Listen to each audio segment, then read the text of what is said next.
भगवान बिरसा को भी इंसाफ मिलना चाहिए। अब आप उसका समाधान कब हुआ? आज संवैधानिक राष्ट्र में, आज कानूनी मान्यता प्राप्त राष्ट्र में। कहां से हुआ? सुप्रीम कोर्ट के जजमेंट से हुआ। जब मुगलों के काल की समस्या का समाधान सुप्रीम कोर्ट के माध्यम से अगर लोकतांत्रिक देश में हो सकता है, तो भगवान बिरसा को भी इंसाफ क्यों नहीं मिलना चाहिए? यदि भगवान राम को इंसाफ मिला है, तो भगवान बिरसा को भी इंसाफ मिलना चाहिए।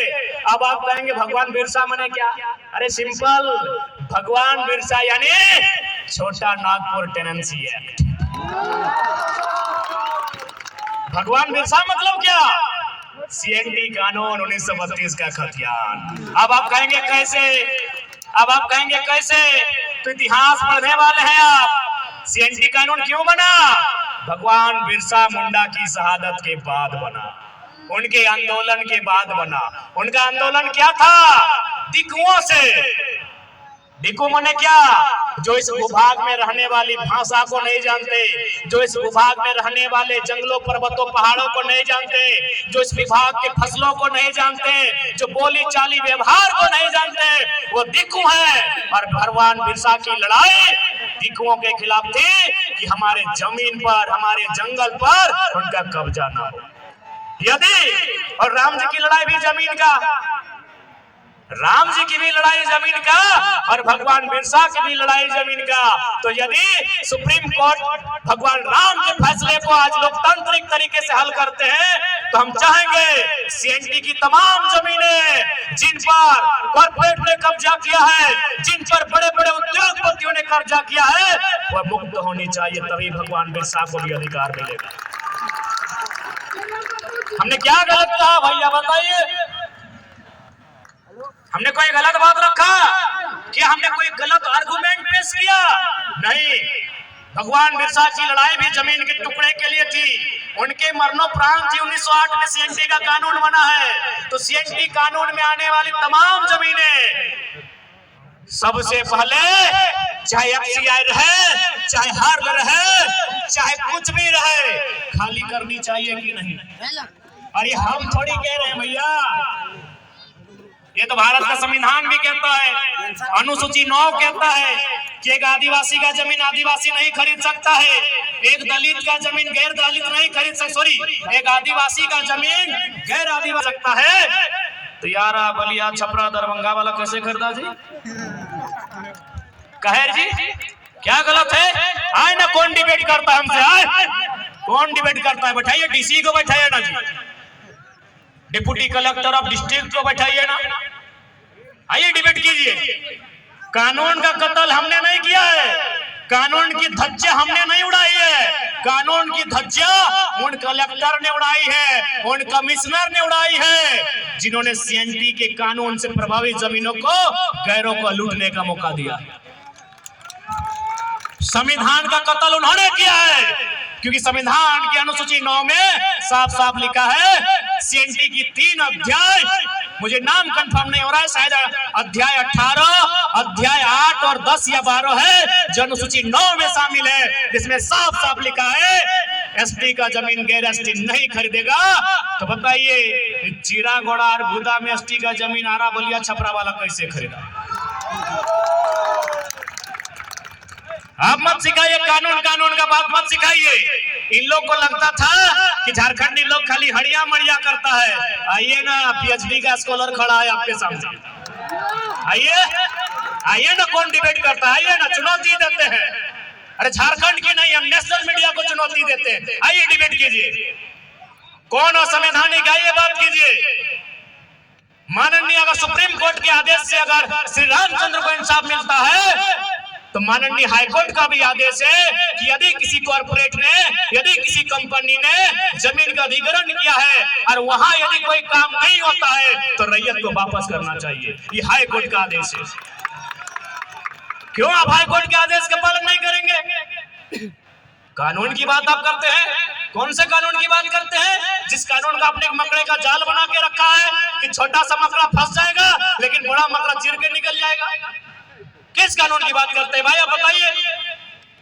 यानी इससे पहले झारखंड के लोग सरल स्वभाव के थे, आप लगातार कानून की बात किए, कानून कानून के।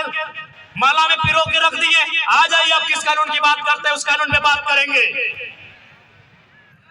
यदि संविधान की किसी ने धज्जियां उड़ाई है तो उन तमाम डिप्टी कलेक्टर के डिस्ट्रिक्ट ने उड़ाई है, वो तमाम डिविजनल कमिश्नर ने उड़ाई है, उन तमाम जो आईएएस है उन्होंने उड़ाई है, जिनके नजर के सामने सीएनटी जमीन को तार तार किया गया है।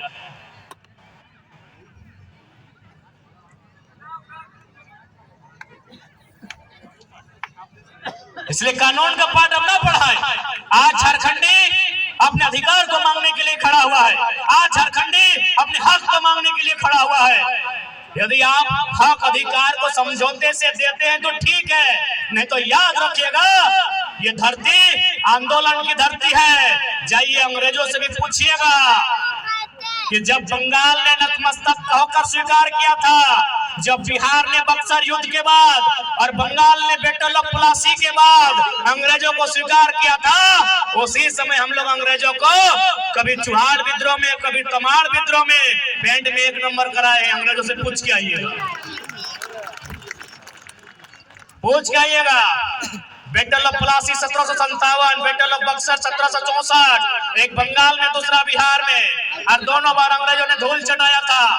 वहां के राजा रजवाड़ों ने अंग्रेजों को स्वीकार कर लिया था कि आप ही हमारे माए बाप हैं। लेकिन जैसे वो 1769 में ये ढालभूम पहुंचते हैं जो झारखंड का हिस्सा है, रघुनाथ महतो के नेतृत्व में अंग्रेजों को बाप बाप करवाया जाता है।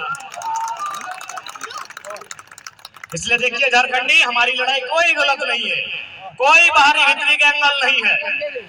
आज जो लोग कहते हैं कि भारत एक संवैधानिक देश है, कोई कहीं जा सकता है, रह सकता है, बच सकता है, तो जाइए, हम चुनौती देते हैं।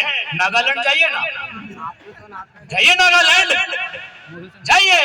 इनको झारखंड चाहिए, नागालैंड नहीं चाहिए, लेकिन नागा लोग देवो करेगा।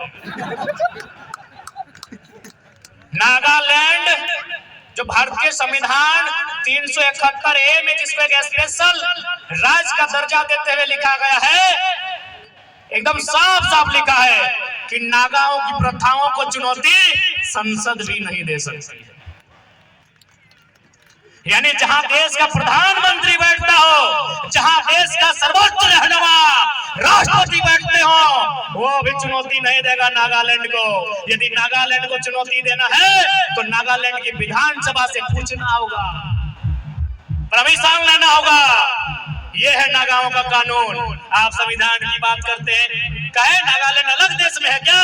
इसी देश में है। 371 को पढ़िए, इसी देश में लिखा है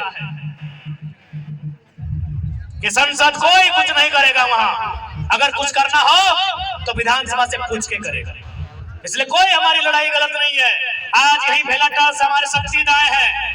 15 साल 10 साल पहले हमारे एक मामा घर के भाई का वहां शादी हुआ था, वहां कुटुस गजार था। आज देखिए बड़ा बड़ा बिल्डिंग बन गया है, सब झारखंडी बाहर हो जाएगा। इसलिए हमारी लड़ाई कोई गलत नहीं है, हमारी लड़ाई झारखंडियत की है। हम फिर कहेंगे बिहार हमारा बड़ा भाई है, उड़ीसा हमारा बड़ा भाई है, बंगाल हमारा बड़ा भाई है, लेकिन भाई भाई में बंटवारा हो चुका है। डीजे वाले साउंड को बंद करें, डीजे वाले साउंड को बंद करें। अरे बजवे थी ना उसको, डीजे से जलाता हूँ टाइगर की आवाज में, जोर से बजाओ। जब भाई भाई में बंटवारा हो चुका है और यदि छोटा भाई अपने बंटवारे के पक्ष में खड़ा है, ये कौन सा बाहरी बिक्री है बताइए? मतलब हम आपके लिए अच्छे कब हैं? जब आपकी जमीन दे दे, हाँ झारखंडी अच्छा है। राज सिन्हा को विधायक बना दे, झारखंडी अच्छा है। जब हम विधायक बनने जाए, झारखंडी बारी बिक्री करता है। नहीं, हम उनको पूरा ढांगी का जमीन देते, हाँ झारखंडी बढ़िया है, भोला भाला है, बड़ा अच्छा इंसान है। बाहरी भाई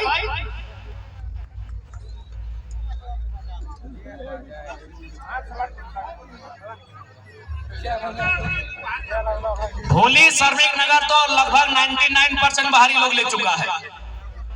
ये तो झारखंडी को समझना होगा, क्यों अपना मतदान भी नहीं देंगे और जमीन दान भी नहीं देंगे। एक बार रिपीट करेंगे, हम अपने हर भाषण में कहते हैं कि मैया और मटिया में अगर एगो चुने है तो दम भर के मटिया के चुनिया, मैया के कोई जिंदा नहीं रखे पार तो वो चूल पाक तो दांत झड़ तो शमशान और कब्रिस्तान जाए से कोई नहीं रोक सकल